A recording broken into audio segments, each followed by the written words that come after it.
Kuya, pagod na ako. Gusto ko na muna magpahinga. Unting tiis na lang, Alvin, ha. May papagamot din kita pagkarating natin sa isla. Pwede bang huminto muna tayo, kuya? Ang sakit-sakit na kasi ng tuhod ko eh. Nangangalay na kasi, kuya. Ilapag mo muna ako riyan sa madadaanan nating waiting shed. O sige, ibababa kita rin sa waiting shed para makapagpahinga tayo saglit. Teka, o dahan-dahan sa pag-upo, ha. Huwag mo masyadong igalaw yung paa mo para hindi sumakit lalo. Malayo pa ba tayo sa pupuntahan natin, kuya? Medyo malayo pa, Alvin. Pagka malas naman kasi ng araw na to at walang tricycle na dumadaan ngayon, mas madali sana tayo at hindi na kita kailangan buhatin. Ay nako, kung kailan kasi mas kailangan, ngayong wala pa. Nabibigatan ka na ba sa akin, kuya? Ako yata nagdala ng malas. Hindi, Alvin, ha. Hindi ko sinabing malas ka. Ngayong araw ang tinutukoy ko. Tsaka, hindi ako nabibigatan sa'yo. Kahit kailan hindi ka magiging pabigat sa akin. Dahil kapatid kita. Ang akin lang sana may dumaan man lang na tricycle para mas mabilis tayong makarating. Di ba? Hindi na kita kailangan buhatin. Magkaiba yung nakasakay tayo sa tricycle kaysa sa naglalakad lang. Pasensya ka na, kuya. Kung hindi dahil sa akin, hindi ka sana nahihirapan ngayon. Hindi sana ako naging pabigat sa'yo. Alvin, huwag mong isiping pabigat ka, okay? Sisiw lang sa akin ang timbang mo. Ang gaan-gaan mo kaya. Ako pa ba? Tsaka, mas gumaan ka pa nga kaysa dati. Alvin, itong tatandaan mo. Higit kang mahalaga sa akin kaysa sa anong bagay. Mawala na ang lahat. Huwag lang ikaw. Kaya gagawa ako ng paraan para mapagaling ka sa sakit mong yan. Salamat, kuya. Dahil hindi mo ako pinabayaan at iniwan. Hindi kita pababayaan at iiwan, Alvin. Ikaw lang ang natira kong pamilya. Kaya hindi ako papayag na pati ikaw ay mawawala sa akin. Handa akong gawin ang lahat para sa'yo.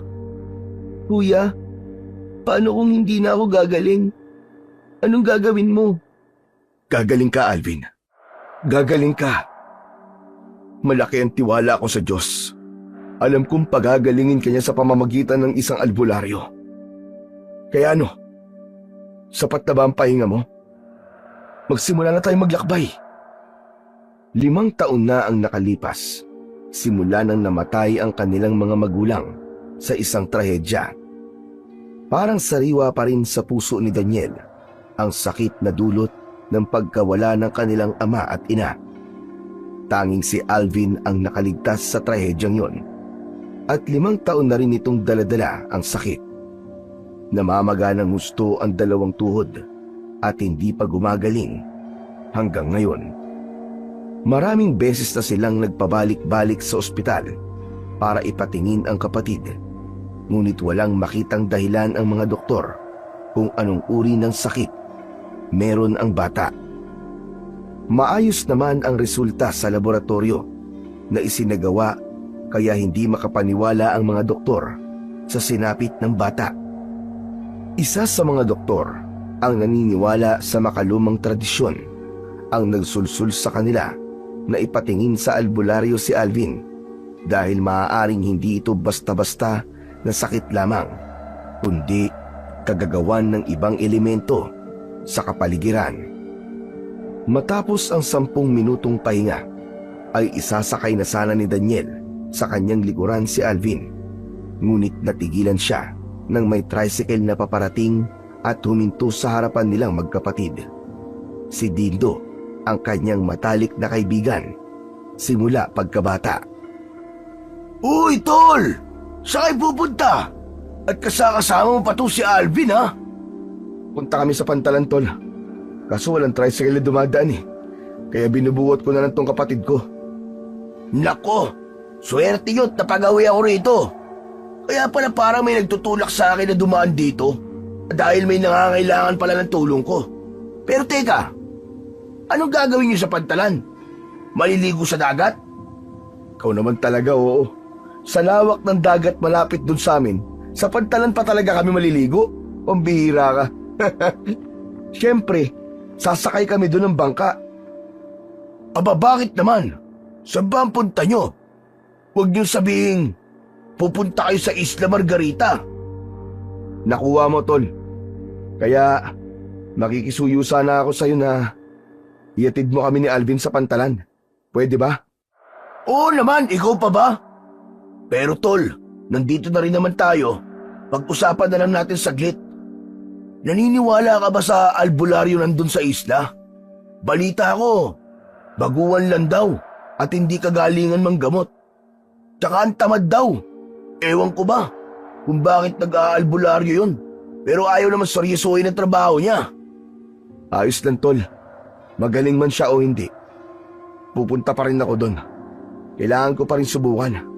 Magbabaka sakali ako magagamot ng albularyo si Alvin. Alam din naman natin na siya lang ang nag-iisang albularyo dito sa lugar natin. Kaya wala na akong pagpipilian pa, kundi ang pumunta ron sa isla. O sige, Tol. At dahil matalik kitang kaibigan, sasamahan ko kayo ni Alvin doon para may kahalili ka sa pagbubuhat sa kanya. Alam kong hindi biro ang mag-isang bubuhat, papunta at pabalik doon. Sigurado ka ba, Tol? Baka maabala kita eh. Baka may gagawin ka pa sa inyo, kaya baka hanapin ka ng nanay mo. Naku, hindi no. Nagpaalam ako kay nanay at tatay na maglilibang muna ako ngayon. Kahit ngayong araw lang. Day off ko naman sa trabaho eh. Ah, ganun ba? O tara na, isahin na natin si Alvin. Akmang bubuhatin na magkapatid ang bata nang may babaeng papalapit sa kanila. Mabagal itong naglalakad na tila ba nangangapa kung tama ang kanyang dinadaanan. Habang tinitignan nila ito, napansin nilang may isang binatilyong mabilis na lumapit at hinablot ang kwintas sa leeg ng babae. Naging mabilis ang mga pangyayari, kaya sandaling natulala ang mga binata. Sumigaw ang ali habang dahan-dahang napaupo sa lupa. Hawak nito ang dibdib na parang nahihirapang huminga. Ibinaba na muna nila si Alvin at dinaluhan ang babae. Tulong! Ninakaw ang kwintas ko! Tulungan niyo ako! Tulong! Miss, okay ka lang ba? Parang awa mo na. Kung sino ka man, tulungan mo ko. Kailangan maibalik sa akin ang aking kwintas. Naku, Tol, bulag yata siya. Pakiusap. Kailangan kong mabawi ang kwintas ko. Miss, ayos lang po ba kayo? Mukhang nahihirapan kayong humingi. Tol, tara tulungan na natin. Pakiusap. Yung kwintas ko. Yun ang lakas ko. Tol, pahiram saglit ang motor mo ah. Maaabutan ko pa yung snatcher na yon. O sige, Tol, ingat ka. Sumakay si Daniel sa motor. Pinaandar ito at agad pinaharurot. Sinundan niya ang kalsadang tinakbuhan ng binatilyong kumuha ng kwintas. Nilampasan niya ito, saka mabilis na huminto at bumaba. Dali-dali niyang nilapitan ng bata at hinawakan ng kamay nito upang pigilan. Napansin niyang nangihina ito at tila iniinda ang sakit sa kamay kung saan may mga paso. Walang pag-aalinlangan na inablot ni Daniel ang kwintas mula sa kamay ng bata. Nagulat ito at napaatras. Napatanong ang bata kung bakit hindi man lang naaapektuhan o napaso ang kamay niya. Bakit? Ito ba nakapaso sa kamay mo? Bakit mo naman kasi nablot doon sa babae? Alam mo bang masama ang magnakaw? Ang bata-bata mo pa, pero marunong ka na ng ganitong gawain. Wag na wag mong kahiligan na magnakaw at baka makulong ka sa mura mong edad. Humingi ng paumanhin ang bata at sinabing na pag-utusan lang daw siya ng hindi kilalang tao kapalit ang 200 piso. Pagkatapos ay umalis ang bata habang iniinda pa rin ang sakit sa napasong palad. Bumalik si Daniel sa kinaroroonan ng kaibigan at nakita niya na sobrang nanghihina na ang babae. Mabilis siyang lumapit at isinuot sa babae ang kwintas nito. Ayos, tol! Mabutit na bawi mo ah! Oo nga, pero nakapagtataka. Nakita ko kasi, paglapit ko doon sa kumuha ng kwintas, napaso yung kamay ng bata. May mga sugat siya sa kamay. Samantalang ako, hindi naman. Walang nangyari sa kamay ko. Alam mo, tol, malamang palusot lang ng bata yon. Kasi nahuli siya nagnakaw ng gamit sa ibang tao. Hindi.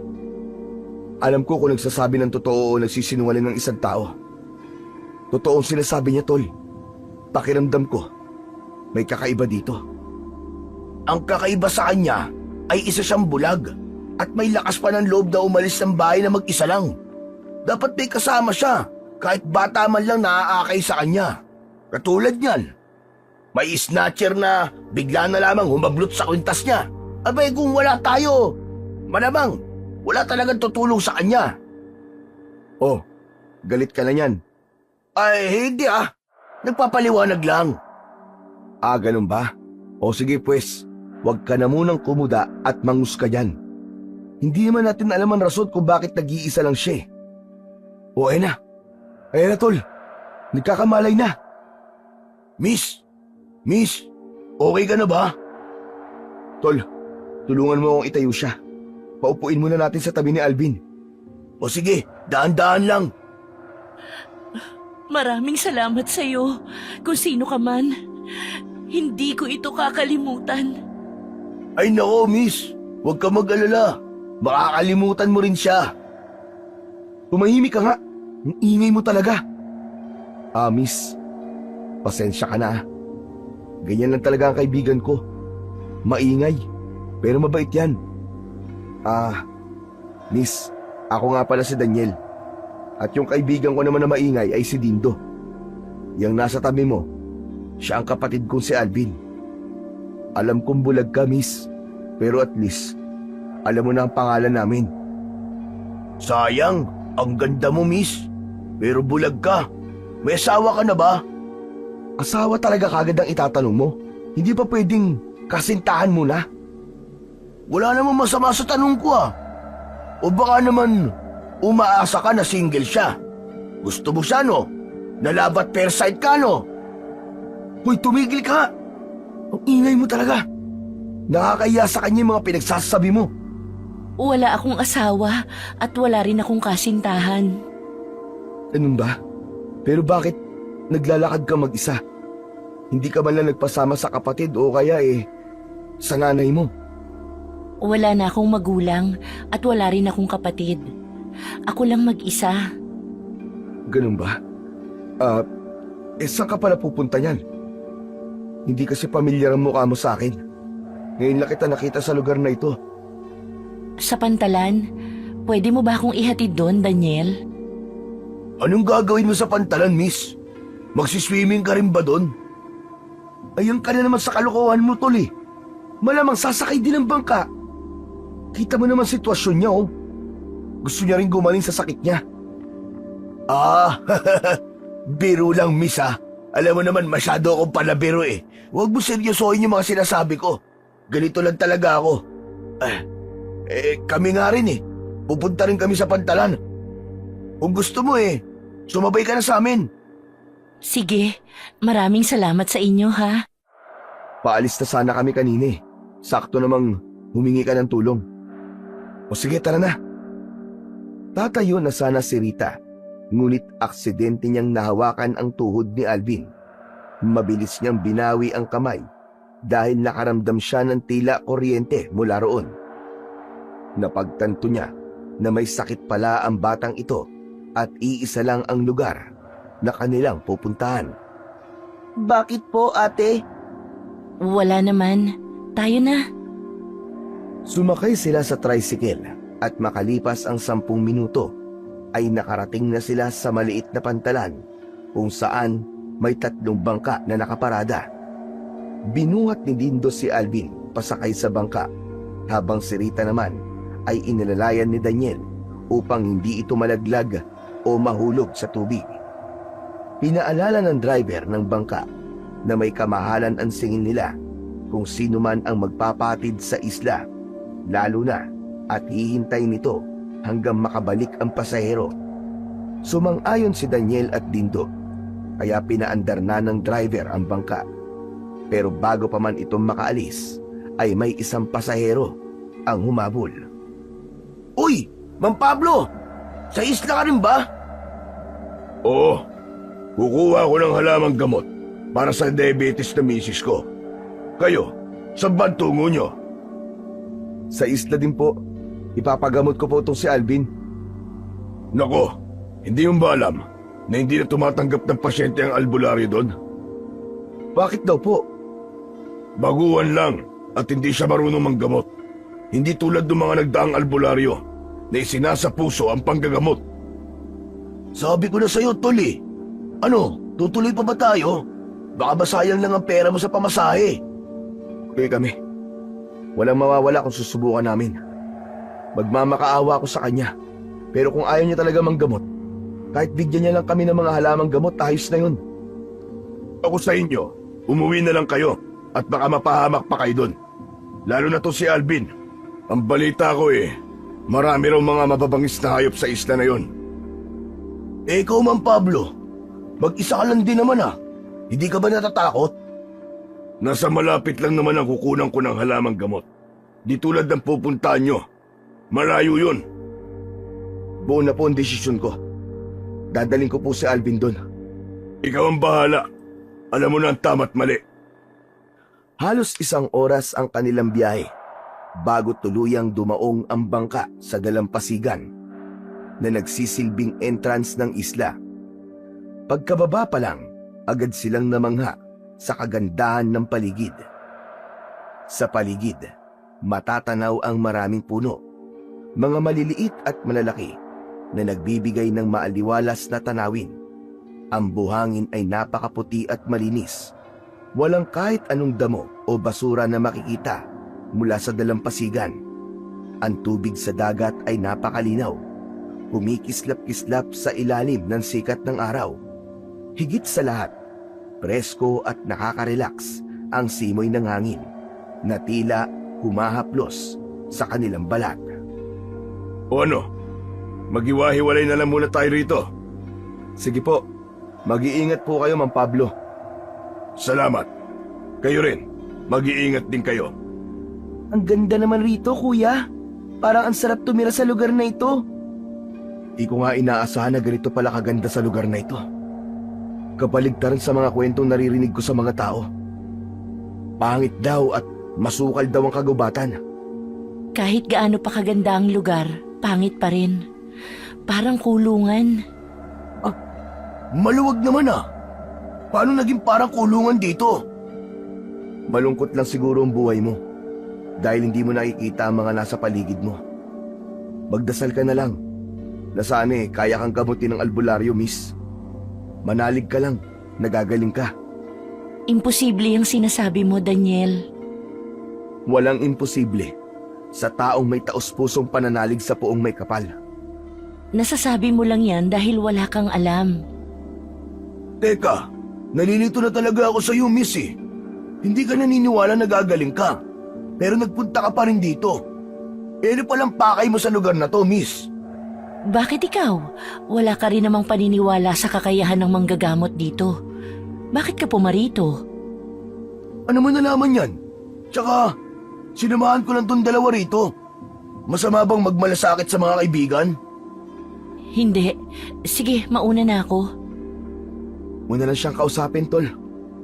Baka may pinagdadaanan siya kaya ganyan siya magsalita. Hindi rin biro ang maging bulag.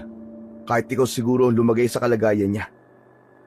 Hindi ka rin basta-basta magtitiwala sa kung sino. Tama naman ako, di ba? Ito naman parang sa kanya ka pa pumapanig Paalalahanan lang kita na ako ang kaibigan mo at hindi siya. Tignan mo tong taon to. Alam mo ikaw, para kang bata minsan Nagsasabi lang siya ng totoo. Kasi yun naman talaga ang pagkatao mo. Mahilig magduda sa kakayahan ng ibang tao. Paano mo narinig yun? Sobrang layo mo na sa amin May lahi ka bang aso? At ganyang katalas ang pandinig mo? Bastos! Ikaw nga baka may lahing bibe dahil lampa ka. Hoy! Namemersonal ka na ha? Tsaka paano mo nalaman na lang pa ako? Eh ngayon lang naman tayo nagkita. Aray! O ayan, sige, daldal pa. Munti ka na tuloy madapa. Pinatunayan mo lang, nalampa ka talaga. Hoy, sa akin ka naman kumampi oh. Kanina pa kita naaalata eh, umayos ka ha. Pero seryoso tol, may kakaiba sa babaeng yan. Napansin mo ba kanina yung nasa baryo tayo?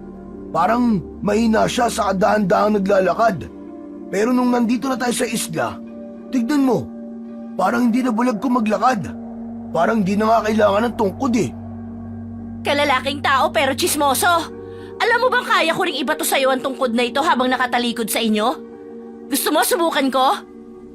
O kita mo na tol, narinig pa rin niya kahit pabulong lang ang pagkakasabi ko. Saka layo niya na oh. Paano nangyari yun? May kakaiba talaga sa kanya. Hindi lang parang, talagang meron. Sobrang weird niya. Narinig ko lahat ang mga sinabi mo, Dondo. Dindo, hindi Dondo, ang bulol mo. Alam mo kung ano ang Dondo sa amin? Yun yung uri ng hayop na may utak pero walang isip. Parang ikaw. Ano? Nakakailang ka na, miss ha? Papatulan na talaga kita kahit bulag ka. Huwag ka na lang kasi magsalita, tol. Lagi ka niya nababari.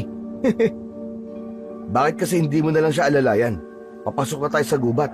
Baka may kahoy siyang maapakan at madapa siya. Ayoko nga. Ikaw na lang. As mo naman yan eh. Mas pipiliin ko pang buhatin tong si Alvin kaysa alalayan niyang weird na yan. Huminto mo na tayo saglit para makalipat sa akin si Alvin. O sige, gusto mo eh.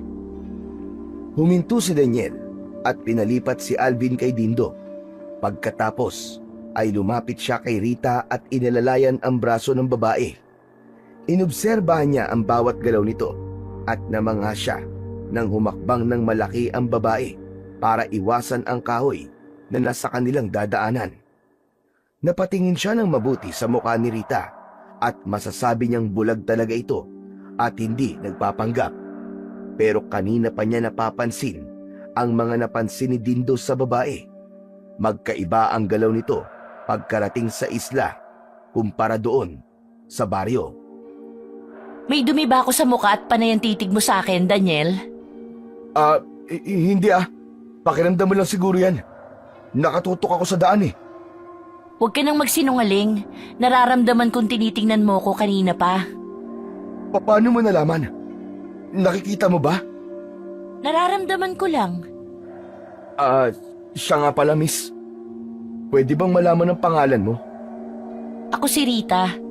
Dito ako sa isla nakatira. Pero dati akong taga San Sebastian. Taga ron ang mga magulang ko dati, kaso wala na sila. Itong isla ang bago kong tirahan.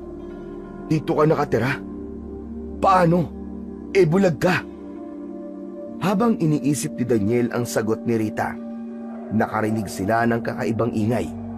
Napalingon siya kay Dindo at kagad na nagtanong. Narinig mo ba yun? 12:00 na at may mga bagong salta ang isla. Bagong salta? Anong ibig mo sabihin? Basta, sumunod na lang kayo sa akin. Uy!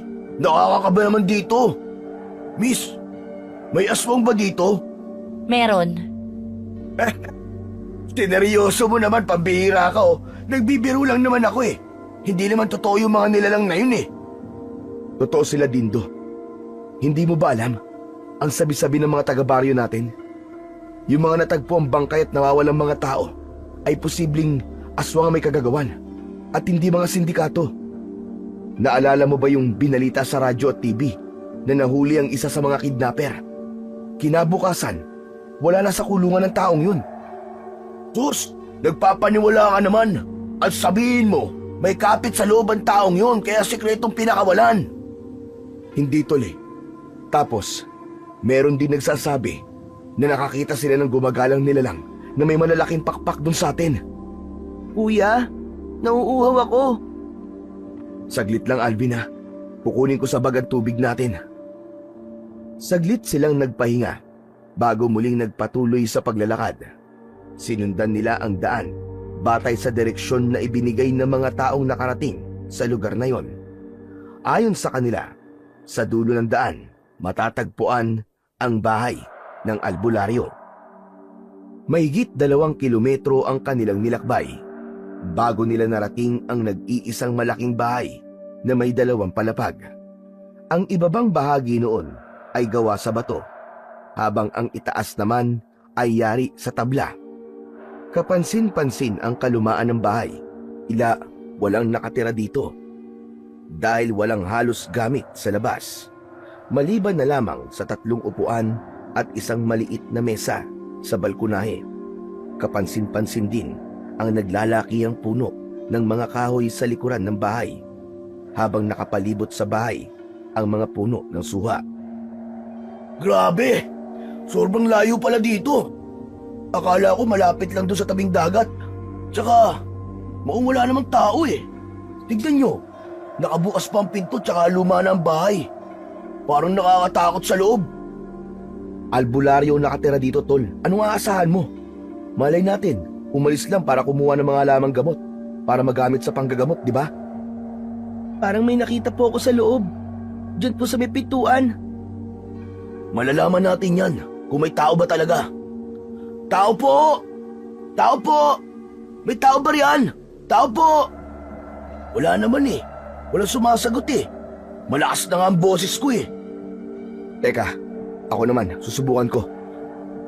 Tao po! Magandang araw po! Yuhu! Tao po! Manahimik nga kayo. Nakakarindi ang boses nyo eh. Walang tao dyan sa loob, kaya walang sasagot. Sabi ko na eh, wala tayong makapala sa pagpunta dito. Malamang, nagtago na ang albularyo na yun. Maliban sa baguhan siya, tamad pa. Aray ko! Biglang nagreklamo ang binata nang maramdaman na may biglang humampas sa kanyang ulo. Hala, sinong pumalo sa akin? Malay ko sa'yo, ang layo-layo mo kaya sa amin. Ikaw ba, miss? Hindi kita abot. Hindi din. Pero sino? Ang sakit ng palo sa akin ah. Ala, baka minumulto ka na, kuya. Wala naman akong nakitang pumalo sa'yo eh. Yung multo pinagsasabi mo? Hindi ako takot sa multo, no?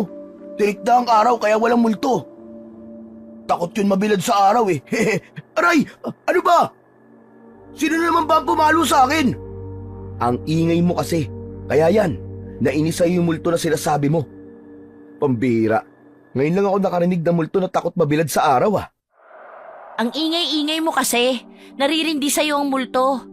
Magpahinga na lang kaya muna kayo.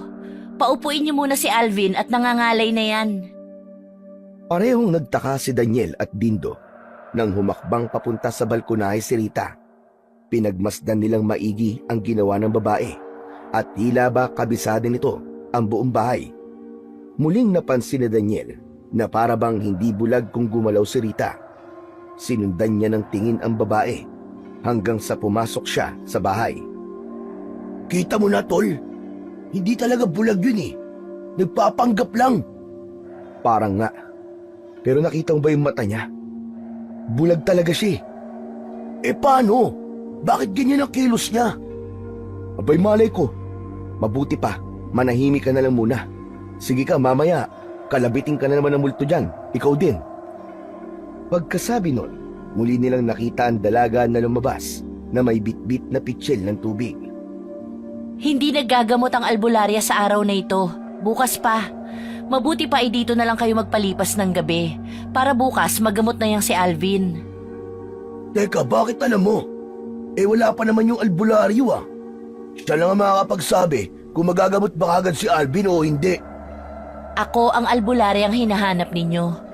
Yung albularya na kanina mo pa nilalait, Dindo. Ano?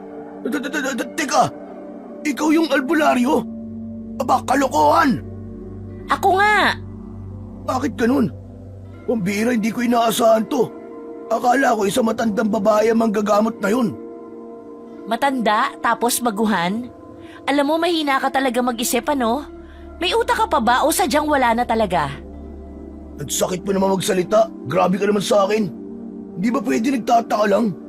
Paanong ikaw ang naging manggagamot dito? Eh, Bulag ka eh. Bihira lamang ang kagaya ko. Isang albularyong babae at mas bata. Pero tama ka, baguhan lang ako sa trabahong ito at tamad. Yun ang dahilan kung bakit wala ng mga tao ang nagpupunta rito para magpagamot. Dahil hindi rin sila naniniwala sa kakayahan ko. At dahil na rin sa kapansanan ko. Pero, bakit hindi mo sinabi kanina na nandun pa lang tayo sa baryo? Dahil nararamdaman ko ang iyong pagiging totoo at paniniwala na kaya kong pagalingin ang kapatid mo. Paano mo nalamang si Alvin na may sakit sa aming tatlo? Wala naman ako sinabi kanina. Aksidente kong nahawakan ng tuhod niya. Alam kong matagal na niyang daladala ang sakit na yan. Pero sinabi mong bukas na siya gagamutin. Bakit hindi ngayon na? Para makauwi na kaagad kami. Malalaman niyo bukas. Sa ngayon, pumasok muna kayo para makakain.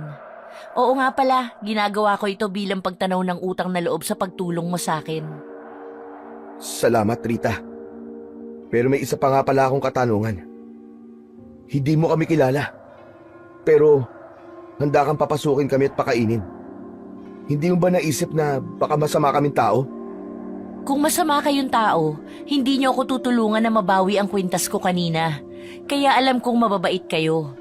Maingay nga lang yung kasama mo. Daig pa ang bibig ng isang babae.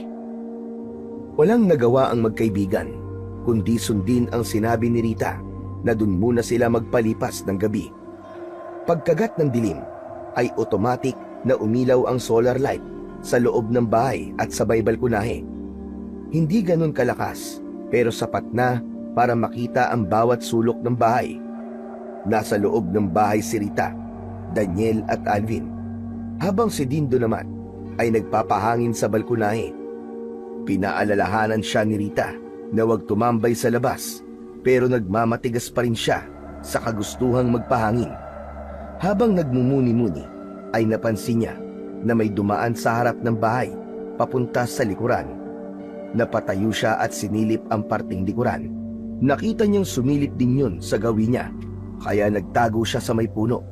Maya-maya pa ay sinilip niya ulit yun at nagulat siya nang nasa harap na niya ang itim na tao. Napasigaw siya sa takot at nagmamadaling pumasok sa bahay at umakyat sa ikalawang palapag.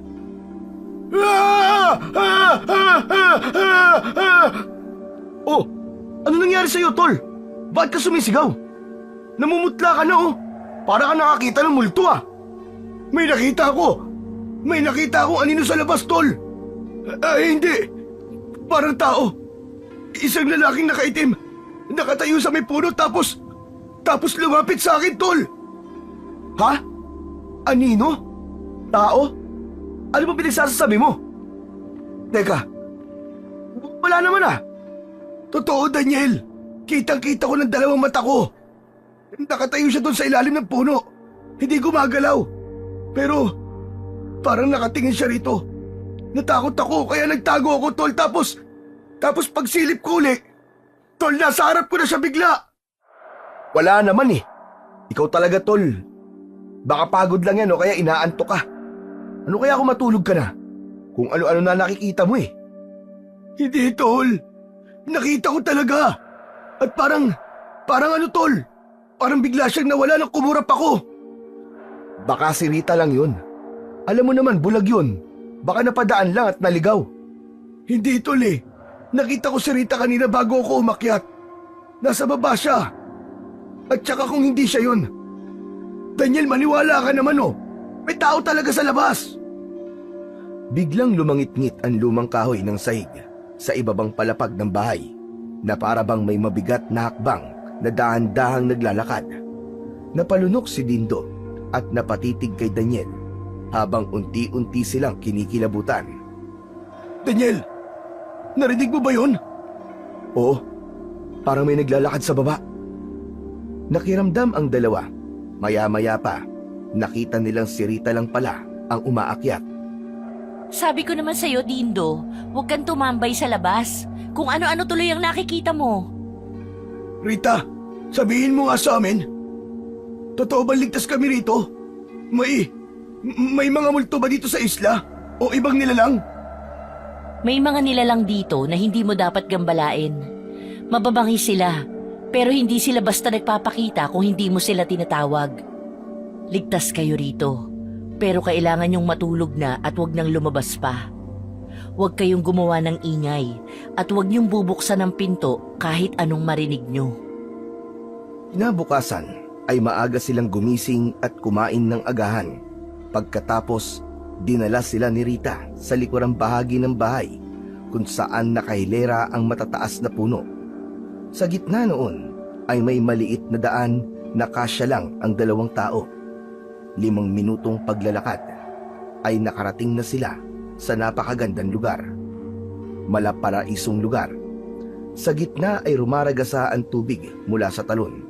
Sa gilid nun ay ang naglalakihang bato na may kakaibang mga hugis at sa likod ng talon ay may makikita na 2 bundok.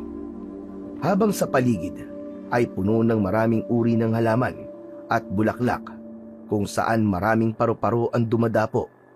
Sa ibabaw naman ng mga puno ay may mga unggoy na naglalaro. Napakaganda! Sa TV lang ako nakakakita ng ganito kagandang lugar. Oo nga tol, maganda tong gawing tourist spot Sigurado ako mapupuno ng turista ang lugar na to araw-araw. Hindi ko gugustuhing mapuno ng tao ang isla na ito. Bakit naman, Rita? Basta. Doon tayo sa tapat ng malaking bato. May maliit na talon doon. Ilublob mo ron ang katawan ni Alvin. Ikaw din, Dindo. Ilublob mo yung mga paa mo roon. Naloko na. Bakit pati ako? Si Alvin lang naman na may sakit Alam ko na mabaho yung paa mo at hanggang ngayon hindi mo alam kung ano ang pampatanggal ng masangsang na amoy. Alo, sinong mabaho ang paa? Hindi Bilisan nyo at tumatakbo ang oras. Hanggang 11 lang pwede gamitin ang talon. Pagsapit ng tanghali ay magsisimula na yung uminit hanggang hapon. Ana, huwag ka na mag-aksaya ng laway pa. Ayaw mo nun? May gamot na sa putok ng paa mo. Halika na. Paano yun nalaman ang tungkol sa paa ko? Ang tagal ko nang pinakalilihim yun Sinabi mo ba? Hindi Bakit ko naman isasali sa usapan na walang kwentang bagay na yun? Naamoy niya kamo. Ilang oras na nakababad sa tubig ang katawan ni Alvin at unti-unti ay nakaramdam siya ng kaginhawahan. Pakiramdam niya ay gumaan ang kanyang katawan at ang tuhod ay nawala ang sakit. Pinipisil niya ang mga tuhod at natuwa siya dahil tuluyang nawala ang pamamaganon. Dahan-dahan niyang ginalaw ang mga paa hanggang sa tuluyan siyang nakatayo ng mag-isa. Kuya, nakakatayo na ako. Magaling na ang mga tuhod ko, kuya. Nakakatayo na ako. Oo nga no. Salamat sa Diyos at magaling ka na, Alvin. Halika, umaong ka na. Hala, isang himala. Ibig sabihin, okay na rin itong mga paa ko. Wala nang alipo Malamang, gumaling nga si Alvin na mas komplikado ang sakit kaysa sa'yo Amuin mo kaya yung paa mo. Kuya! Kuya! Alvin, ano nangyayari sa'yo?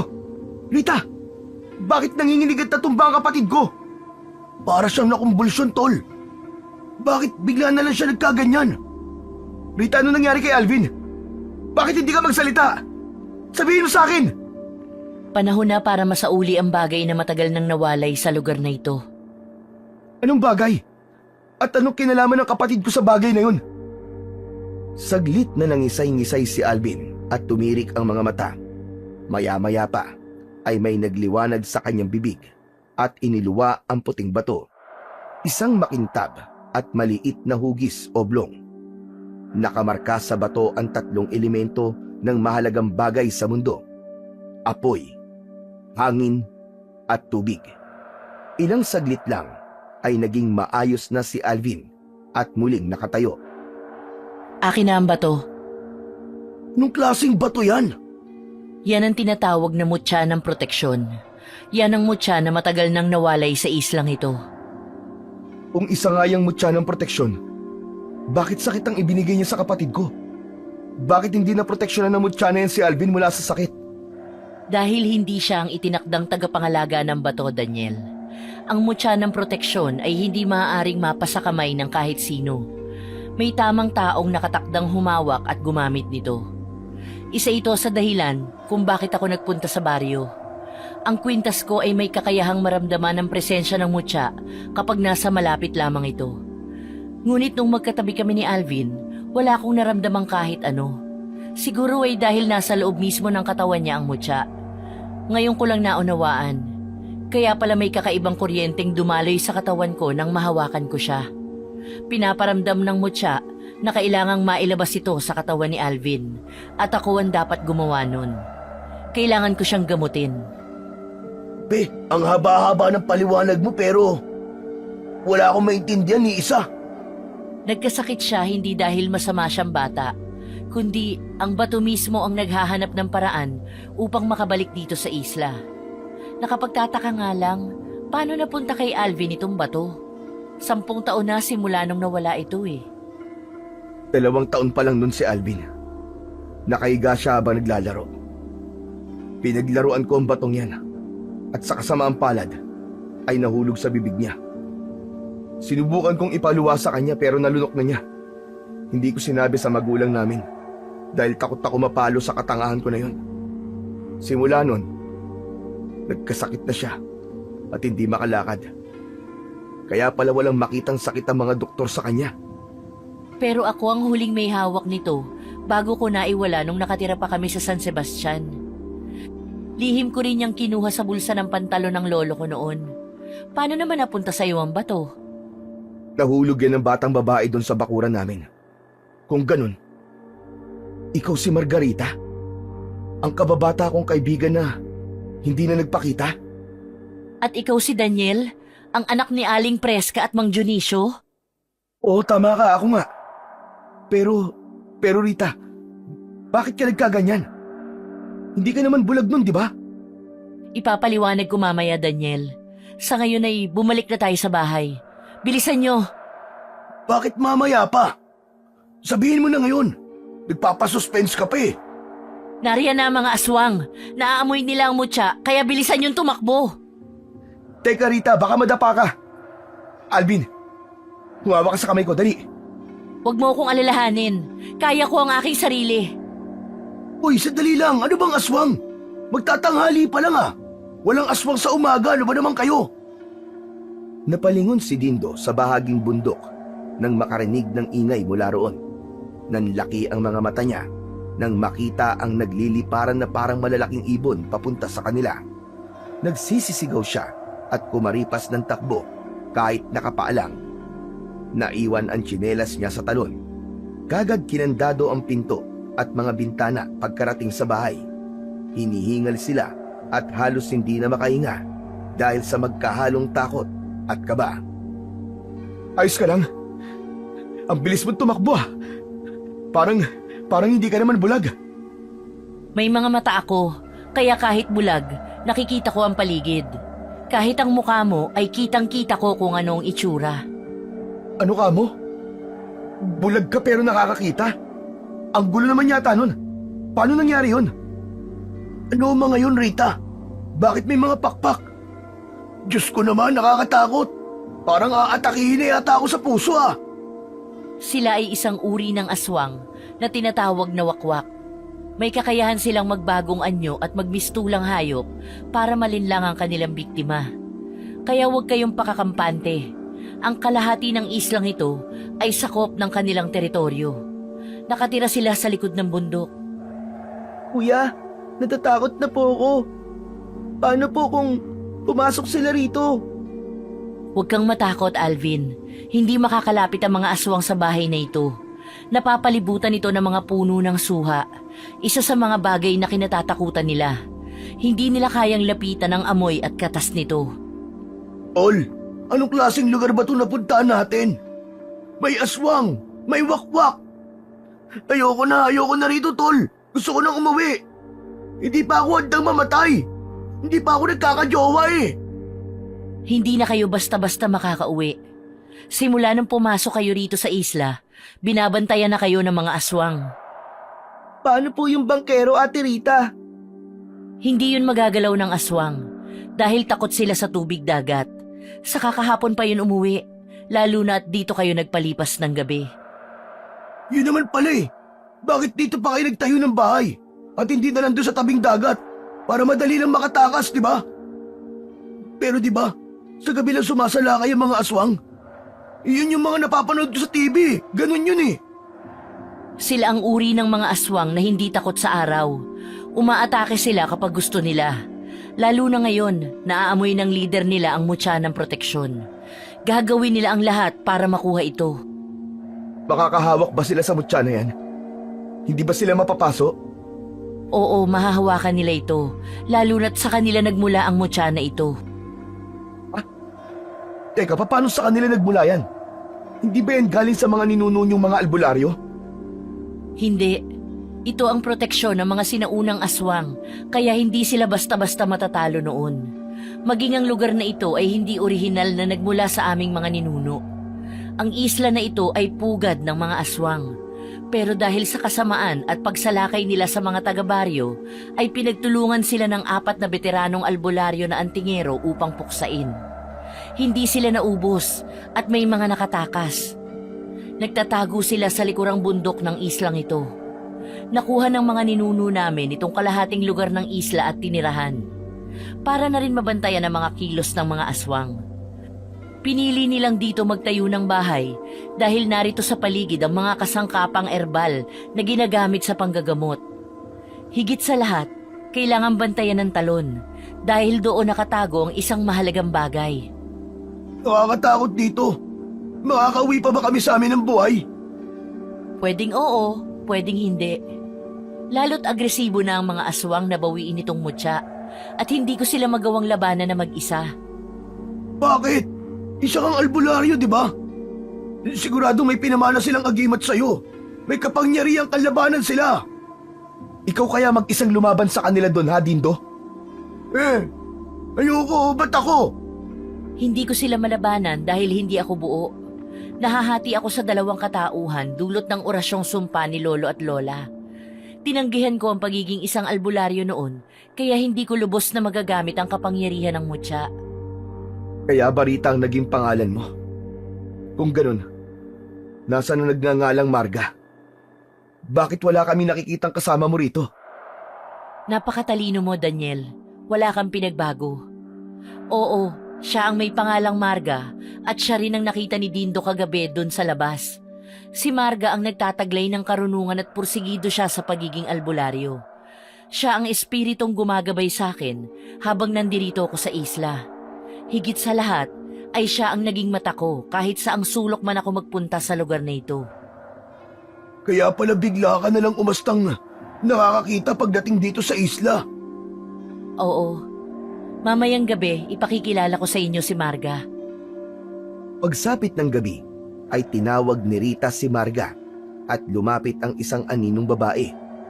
Kagad na himatay si Dindo nang makita ito. Isang anyong babae, ngunit purong itim ang katawan nito.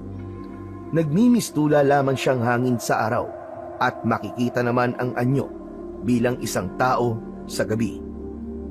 Si Margarita ay lumaki sa bayan ng San Sebastian.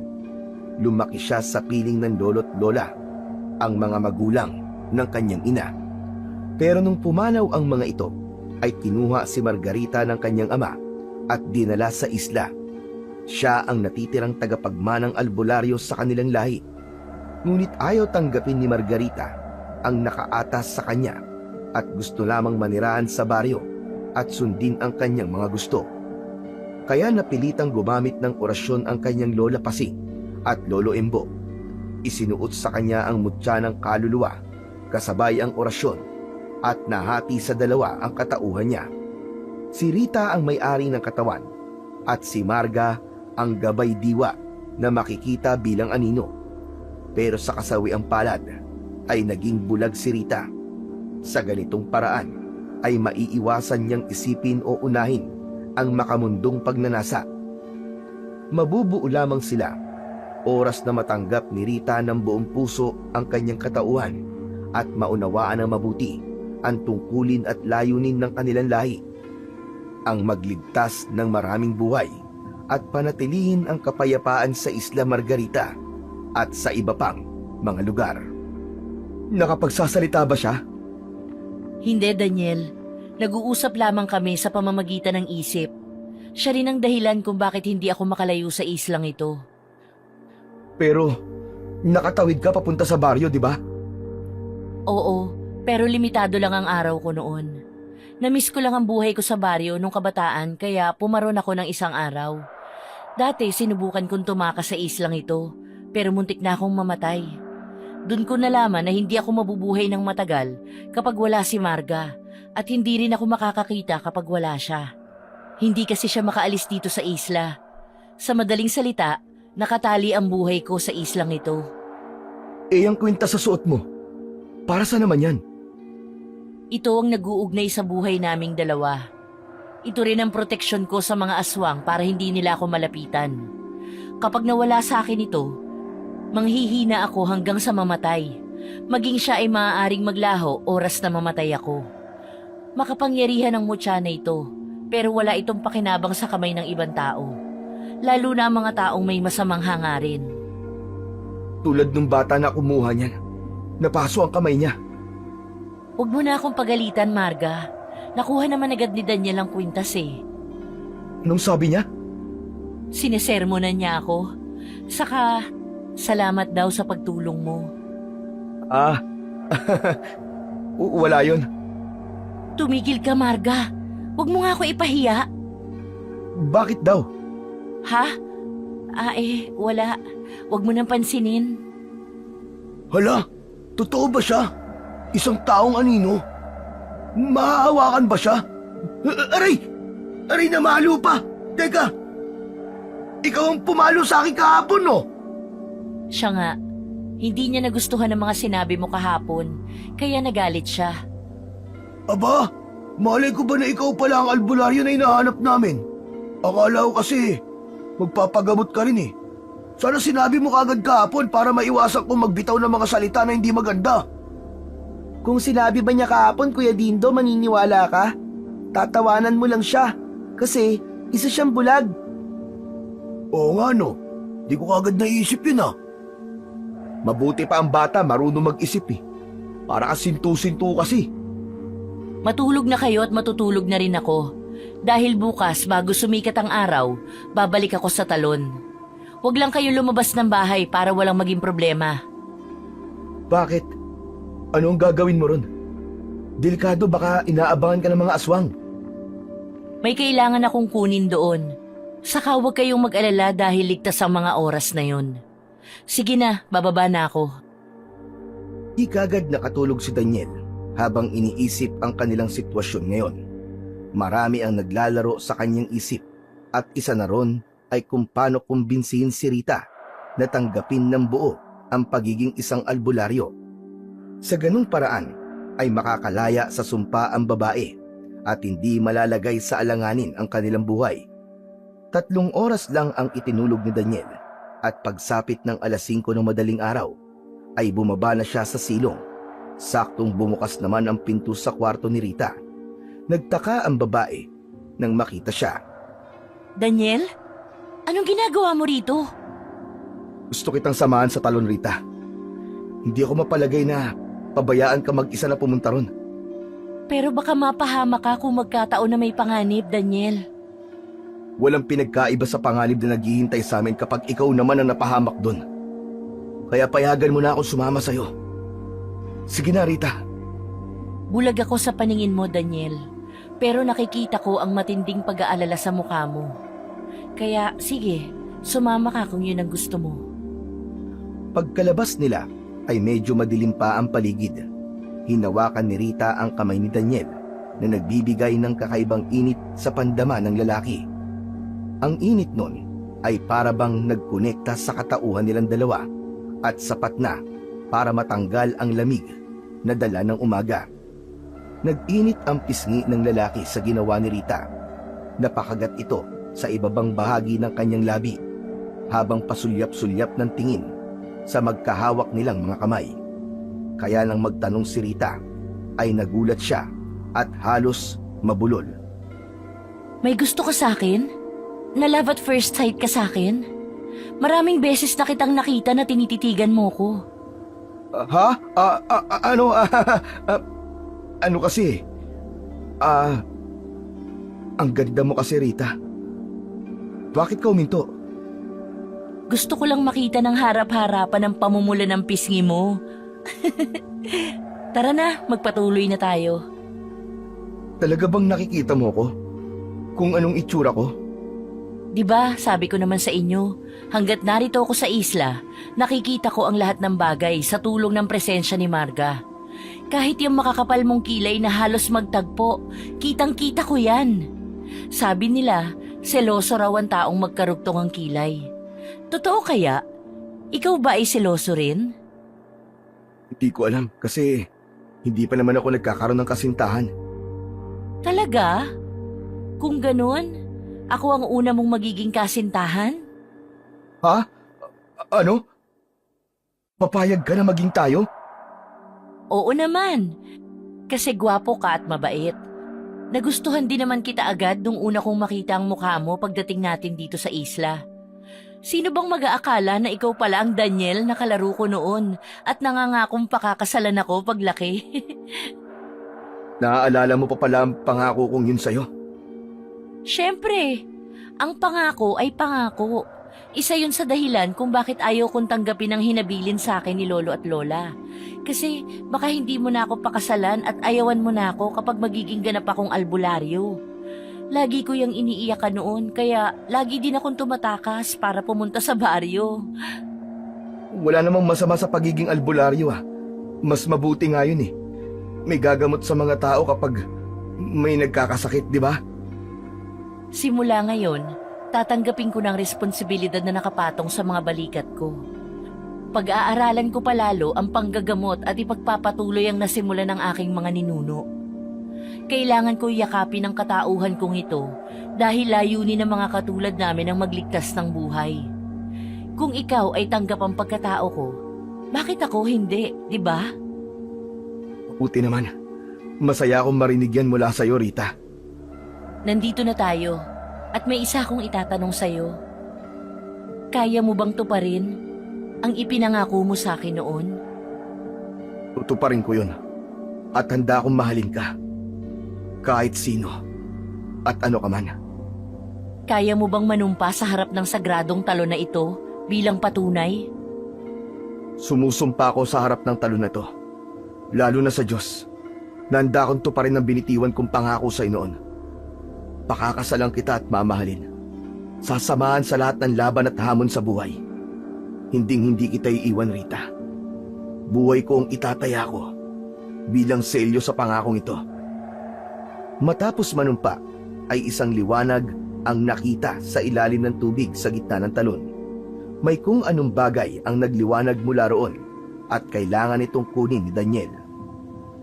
Masaya ako at ikaw ang napili, Daniel. Ang totoo, wala akong kukunin dito. Sinubok lamang kita upang alamin kung ikaw ba ang magiging katuwang ko sa buhay at maging kasangga sa labanan. Ano? Ano ba ang bagay na nariyan sa ilalim? Sobrang liwanag. Pero hindi ako nasisilaw. Nariyan ang mutya ng pagmamahal. Tanging ang nakatakda lamang ang maaaring kumuha niyan sa ilalim ng tubig. Kaya kailangan mong languyin sa ilalim para makuha ang mutya, Daniel. Handa ka ba? Kung yun ang kinakailangan, gagawin ko.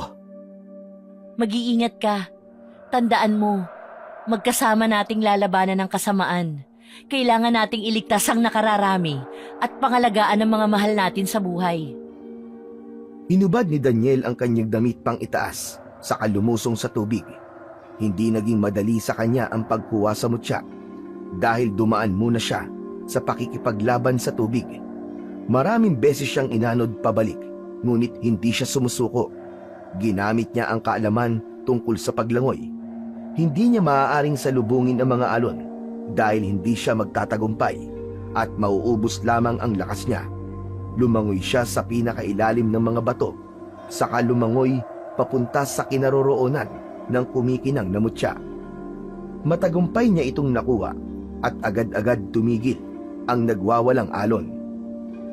Nakangiting umahon si Daniel, bitbit ang mutya ng pagmamahal na nakapaloob sa isang maliit na garapon na tangan ang iilang may kabigatang bato. Nakuha mo nga! Buksan mo yan at kailangan mo lunukin ng maliit na bato. Pagpili ng katuwang ng isang albularyo ay kailangan dumaan sa 3 pagsubok. Una ay ang manumpa sa harap ng talon upang kilalanin siya ng makapangyarihang mutya. Pangalawa ay kailangan niyang makuha ang mutya sa ilalim ng tubig. Ang pangatlo naman ay kailangan lunukin nito ang bato at matanggap ng katawan ang mutya. Dahil kung hindi matatanggap ng katawan ang mutya, mag-iinit ang kaugatan ng tao hanggang sa magputukan ang mga ugat at mamatay. Binuksan ni Daniel ang garapon at kinuha ang puting bato na kasing laki ng candy, saka walang alinlangang nilunok yun. Naramdaman niya ang magkahalong init at lamig na dumaloy sa kanyang buong katawan, isang enerhiya na nagbibigay sa kanya ng liksi. Matalas na paningin, pang-amoy at pandinig. Gumaan din ang kanyang pakiramdam na parabang kaya niyang talunin ang puno upang makakuha ng dahon sa tuktok. Totoo ba ito, Rita? O guni-guni ko lang? Totoo yan. Kaya isuot mo na tong damit mo dahil ako ang nalalamigan sa forma mo. Pero tandaan mo, wala ka nang kawala sa akin. Ang sumpang binigkas mo sa harap ng talon ay katumbas ng pakikiisang dibdib mo sa akin. Niyakap ni Daniel ang bewang ni Rita at inilapit sa kanyang katawan. Napakapit naman ang dalaga sa kanyang mga braso. Ganun. Pwede na ba kitang halikan? Isang mabilis na halik ang iginawad ni Rita sa mga labi ni Daniel. Ang bilis ng pangyayari. 2 araw lang naging tayo na. Gusto na kita noon pa man, Rita. Kaya hindi ako naghanap ng ibang babae na maliligawan. Sabi mo sa akin, babalik ka kaya hindi ako nawalan ng pag-asa. Alam ko magkikita pa tayo balang araw. At ito na nga ang hinihintay ko. Tol! Langya naman oo. Naglalabi-dabi pala kayo dito eh. Kaya hindi kagad kayo bumalik. Bakit, Tol? Si Alvin nasan? Bakit na iniwan mag-isa? Ako naiwang mag-isa. Lumabas si Alvin dahil narinig namin ang boses mo na tinatawag siya. Akala namin ikaw yun eh, kaya lumabas siya. Pero nung nahawakan si Alvin ng taong tumatawag sa kanya, nagbago bigla ang itsura niya, pare. Naging si Mang Pablo siya. At matapos niya magsalita, ay naging isang halimaw na siya. May malaking pakpak, pare, na para bang malaking ibon. Kagaya nung nakita natin kahapon.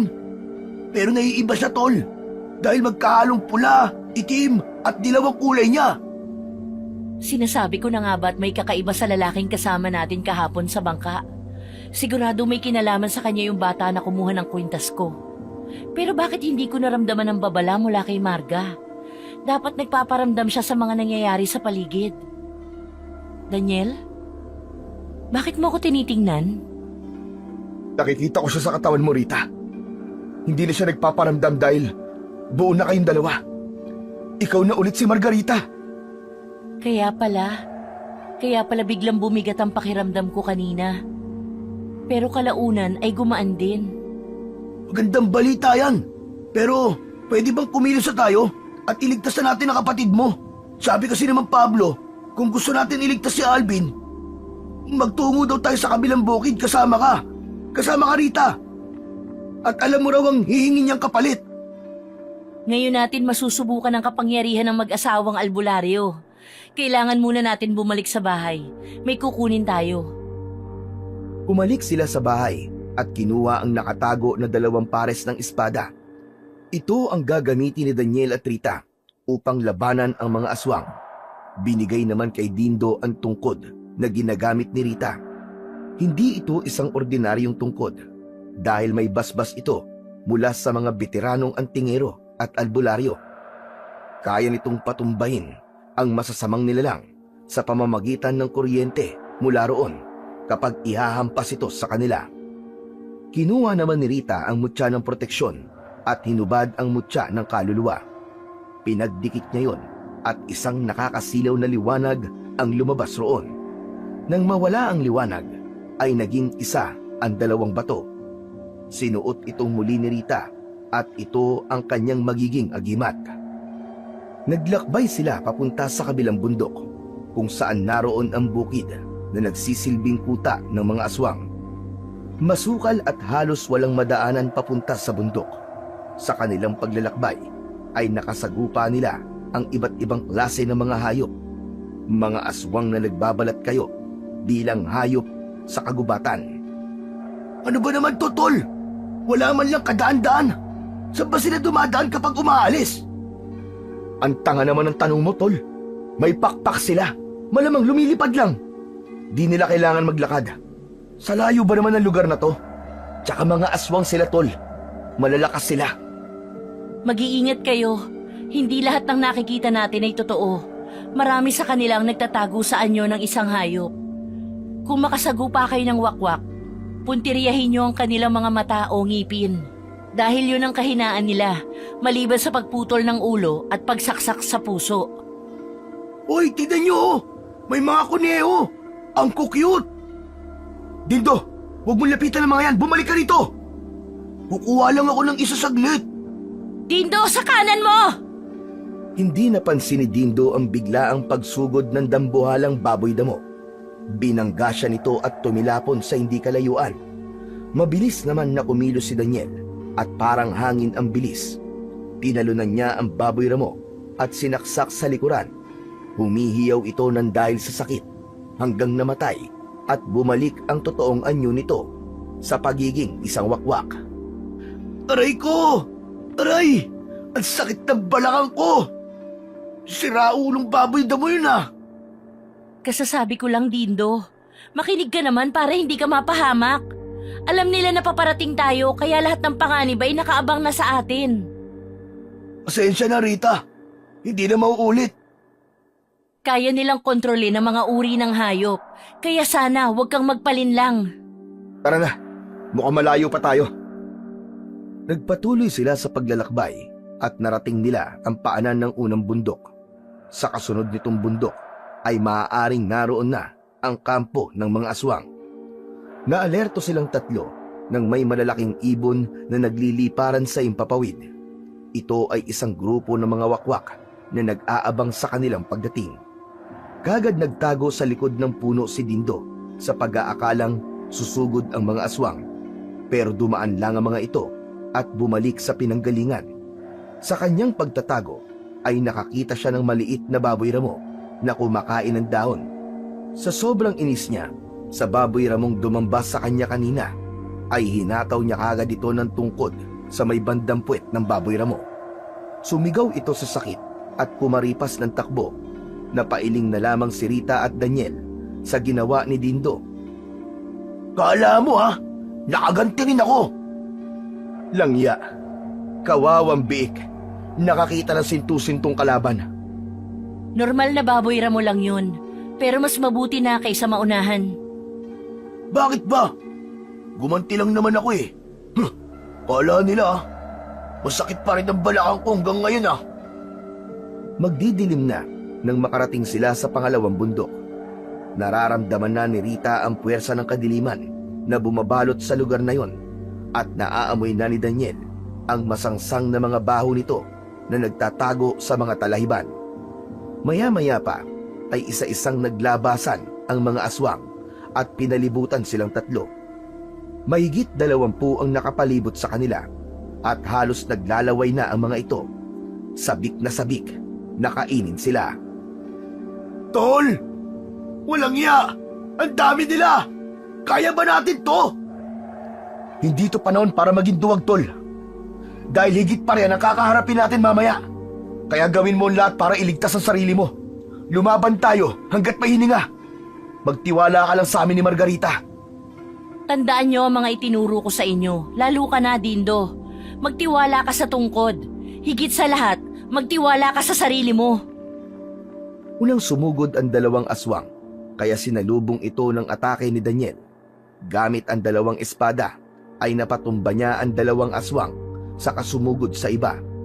Nilabas naman ni Margarita ang latigo na gawa sa metal.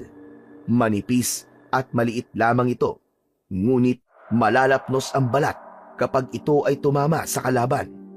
Umusal ng maikling orasyon si Margarita bago nilatigo ang sumugod na aswang.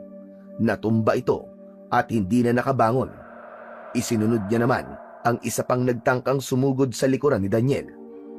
Habang si Dindo naman tumatakbo at iniiwasan ang bawat pagtatangkang sumugod ng aswang sa kanya.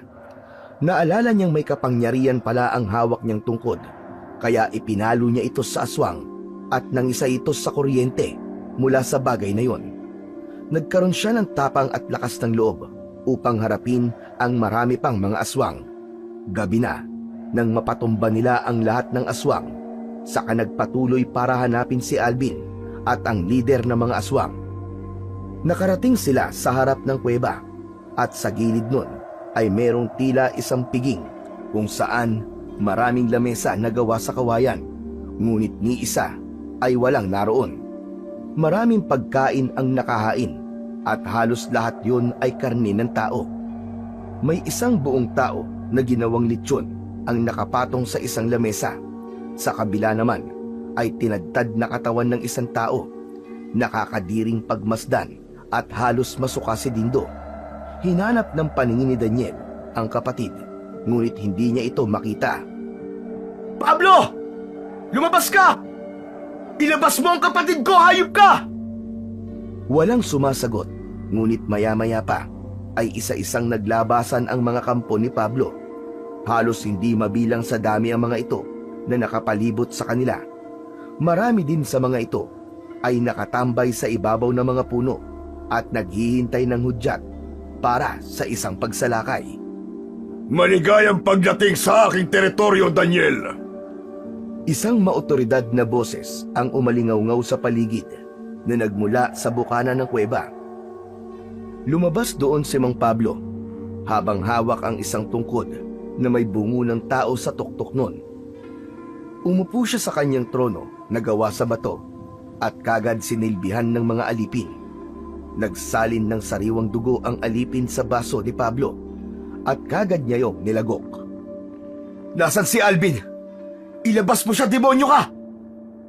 Kalma lang, Daniel. Masyado ka namang agresibo. Tandaan mo, nasa poder kita, kaya magdahan-dahan ka lang. Hindi ako natatakot sa iyo, Pablo. Alam ko na hindi ka takot. Hindi kayo susugod dito kung bumabahag ang mga buntot nyo.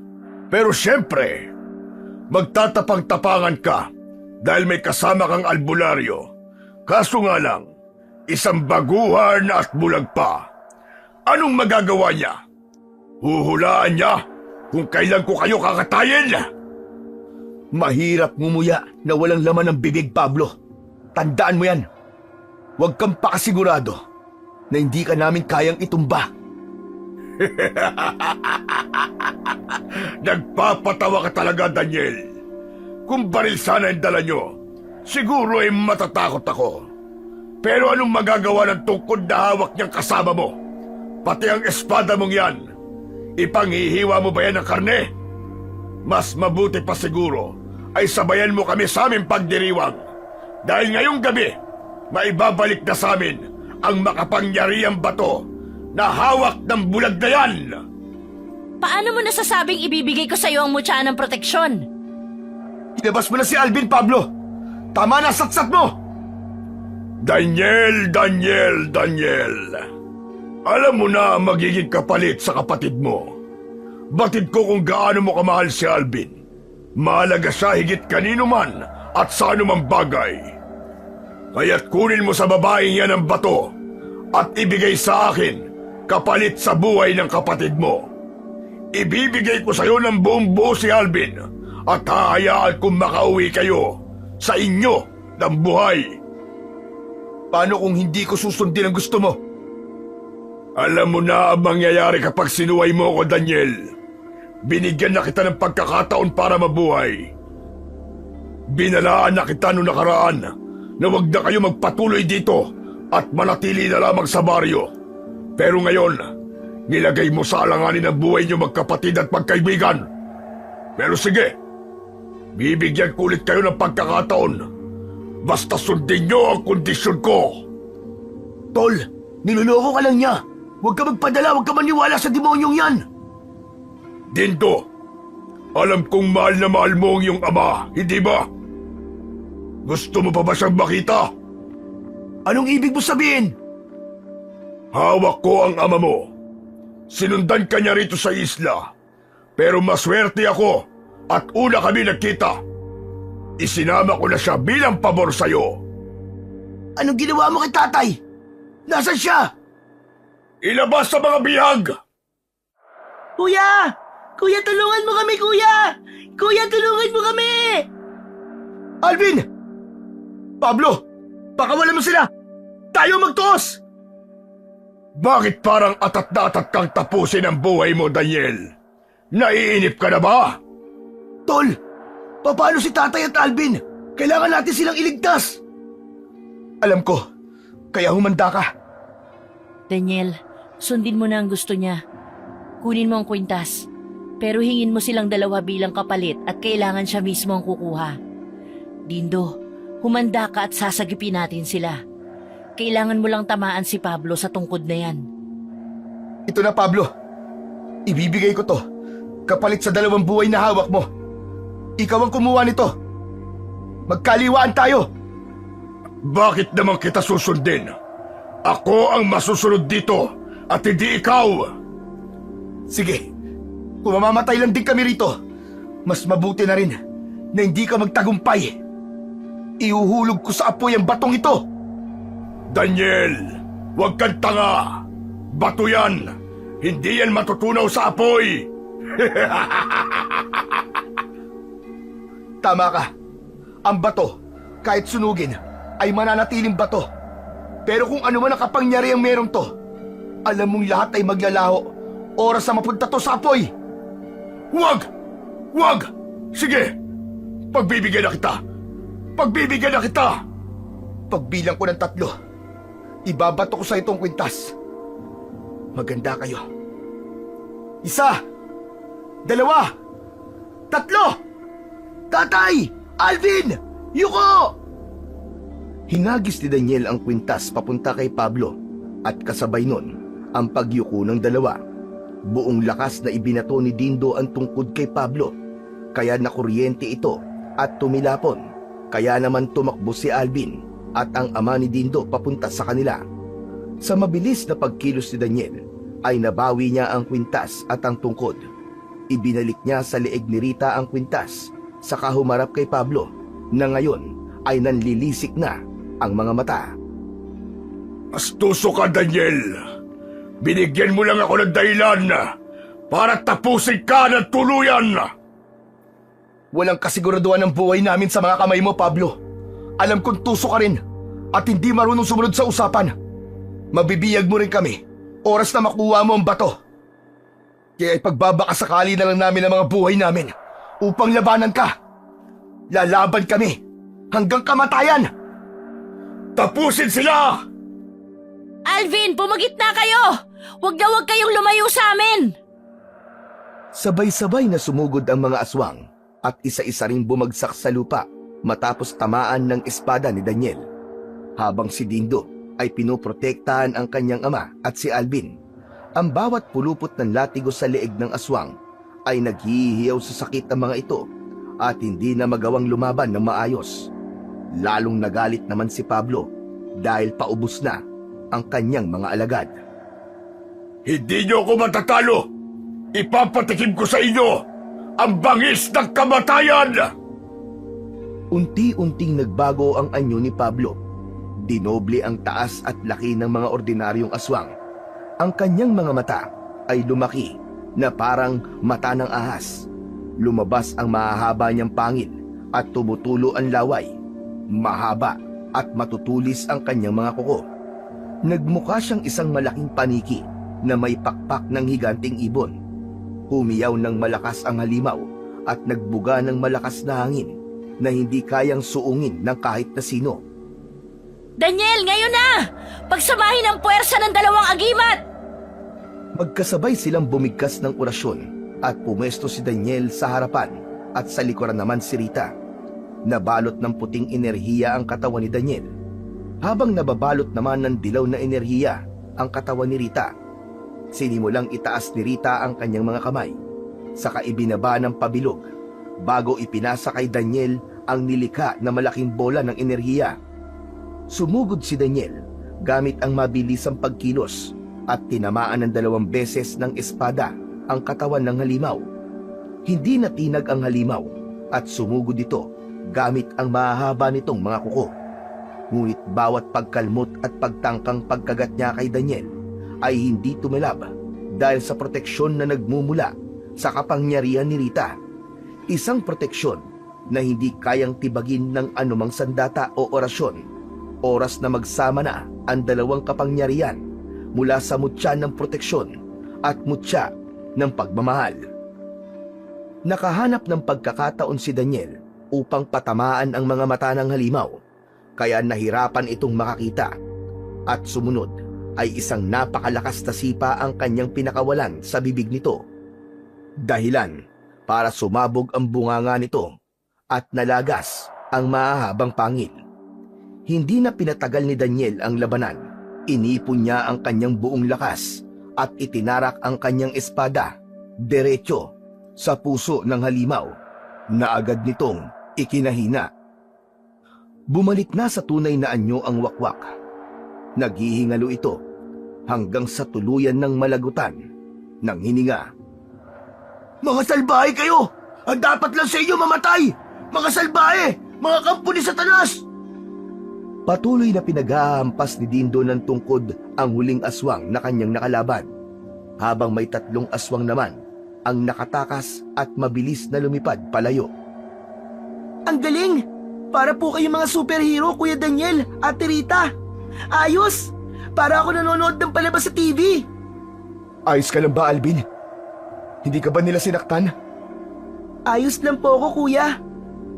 Ako ba? Hindi niyo ba ako tatanungin? Hindi na. Mukha namang aliw na aliw ka sa paggamit ng tungkod na yan eh. Teka, nasaan ang tatay mo, Tol? Parehong nanlaki ang mga mata nila nang makitang nakaupo na sa harap ng mesa ang tatay ni Dindo, habang walang habas na kumakain sa nakalatag na pagkain na karne ng tao. Sobrang nagutom ang matanda dahil ilang araw na siyang hindi nakakakain simula nung binihag ng mga aswang. Hoy, Tay! Ano ka ba? Bakit mo kinakain yan? Karne ng tao yan, Tay! Iluwa mo yan! Iluwa mo! Yak! Ano ba yan, Tito? Kumain ka ng tao! Masayang naglakbay sila. Pauwi, dala ang mga ngiti ng tagumpay. Unang laban at unang panalo. Mas lalo silang nasasabik magligtas ng iba pang nangangailangan ng tulong. Gaya ng binitiwang pangako ni Daniel, hindi na siya bumalik sa baryo at nanirahan na lamang sa isla kasama ni Margarita. Tinulungan niya si Margarita sa pangunguha ng mga halamang gamot at para mas mahasa nito ang panggagamot bilang isang albularyo. Matapos ang nangyari sa isla, nabalita sa buong lugar ang kabayanihan ni Daniel at Margarita. Marami na rin ang pumupunta sa isla upang doon ay magpagamot.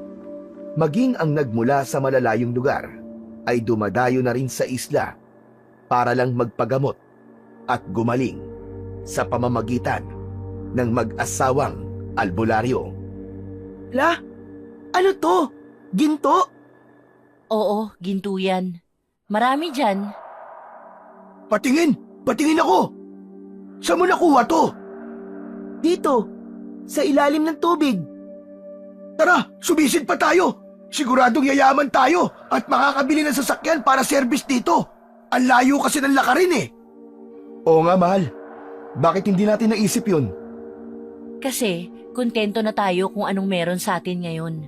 Hindi tayo nangarap ng masigit pa. May makain lang tayo at matulugan, sapat na. Higit sa lahat ay nagmamahalan. Anak na lang ang kulang sa atin eh. Ganun ba? Tara sa bahay. Hayaan natin sumisid yung dalawa dyan. Gusto ko rin sumisid eh, sa nag-iisang perlas ng Isla Margarita. Ikaw ha? Ang pilyo mo. Tara na nga.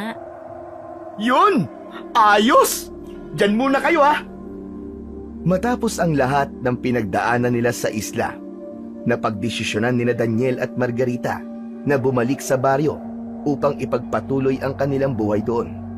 Sa pagbabalik nila, mainit silang tinanggap ng mga taga-baryo, lalo na at alam ng mga ito ang kumalat na balita tungkol sa kanilang pakikipaglaban sa misteryosong isla.